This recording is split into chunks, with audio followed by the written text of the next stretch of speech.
আসসালামু আলাইকুম প্রিয় দর্শক, দূরে অথবা কাছে, দেশ বা বিদেশে যে যেখান থেকে আমার ভিডিওটি দেখতেছেন দেখার আমন্ত্রণ রইল। আজকে আমি মধ্যবিত্ত পরিবারের মানুষ, আমরা যেভাবে চাল সংরক্ষণ করে রাখি আমি সেটা দর্শকের মাঝে শেয়ার করব। একটু দেখি, শেয়ার করে দেখি। চাল দীর্ঘদিন রাখার জন্য ফেলে দেয়া যে তেলের ডিব্বাগুলো থাকে আমি এগুলো ব্যবহার করব। মানে সংসারে সবসময় সব জিনিস থাকে না, এই কারণে এই তো আমি তেলের বোতলের মধ্যে আপনাদের চাল সংরক্ষণ করে দেখাবো। আমি একটা তেলের বোতল নিয়ে নিচ্ছি আর নিয়ে নিচ্ছি কুপি। এই তো কুপিটা বসায় দিছি, দিয়ে চাল উঠায় দিতেছি। দেখেন এইভাবে চাল তেলের ডিব্বায় চাল সংরক্ষণ করলে, আমি 5 লিটারের বোতল নিচ্ছি, সংরক্ষণ করলে দীর্ঘদিন রাখা যায়। চালের মধ্যে হাতিয়া পোকা ধরে না, কি নষ্ট হয় না, সুন্দরে থাকে, অনেক দিন যাবত চালটা ভালো থাকে। আমি এই জন্য আপনাদেরকে দেখাচ্ছি, যদি একটু হলেও উপকারে আসে কেউ রাখেন।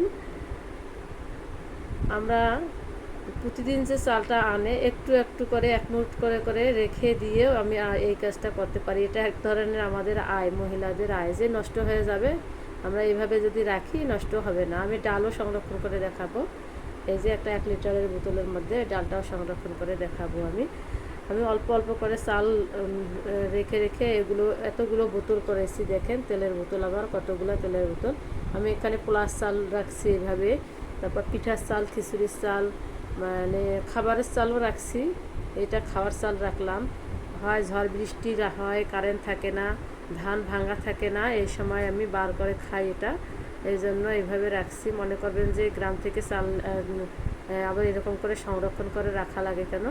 রাখা লাগে, এমন সময় আসে যে সমস্যা হয় চালের। এই জন্য মধ্যবিত্ত পরিবারের মানুষ আমরা, বুঝতেই তো পারেন জীবন কিভাবে চালাতে হয়, আমাদের কিভাবে চলতে হয়। এই যেখানে আমি এগুলো সবগুলো বোতলের মধ্যে ঢুকা রাখছি।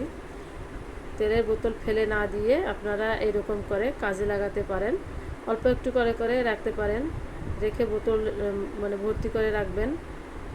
এটা একটা সঞ্চয়, মহিলাদের একটা এক ধরনের সঞ্চয়। এই জন্য আমি বলতেছি আর কি, যে এরকম করে সংরক্ষণ করে রাখেন। চাল ডালটা যদি সংরক্ষণ থাকে, ঘরে কিছু না থাকলে একদিন চাল ডাল দিয়ে একটা খিচুড়ি করে খাওয়া যায়। এমনও হয়, এক দিন আসে মধ্যবিত্ত পরিবারের মানুষের অনেক কিছুই থাকে না। আমরা যদি এইভাবে সংরক্ষণ করে রাখি, সংসারের কিছুটা হলেও মানে সঞ্চয় হয়, আমাদের হয়, মহিলাদের হয়ে থাকে। এখন আমি ডালটা সংরক্ষণ করে দেখাবো। এই তো আমি নিয়ে নিচ্ছি একটা তেলের ডিব্বা আর কুপির মধ্যে করে দিয়ে দিতেছি ডালটা ঢেলে ঢেলে দিব, আর আস্তে আস্তে করে চলে যাবে বোতলের মধ্যে। সবগুলো ডাল আমি একে একে দিয়ে দিব। এইভাবে আমি সংরক্ষণ করে রাখি, বুদ্ধি করে সংসারটা চালাই।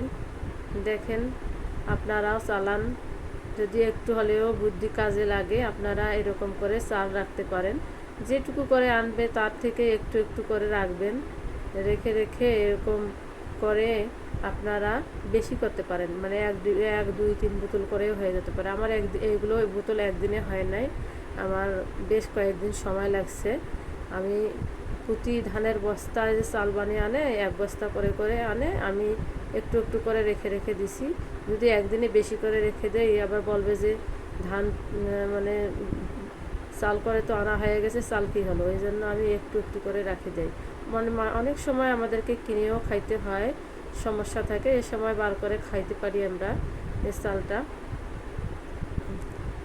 এইভাবে আমি ডালটা সংরক্ষণ করে দিলাম। দেখেন, আর কাকটা এইভাবে মারি দেবেন বোতলের, ডালটা ঢালা হয়ে গেলে। এই তো আমার চাল ডালগুলো সংরক্ষণ হয়ে গেছে। আমি এখন একটা করলাম, এতগুলো বোতল আমি আগে করছি আপনাদের দেখানোর জন্য, আমি 1 বোতল করে দেখাইলাম। এই দেখেন আমার এতগুলো বোতল, আমি সবগুলোতে চাল ঢুকায় রাখছি। দেখেন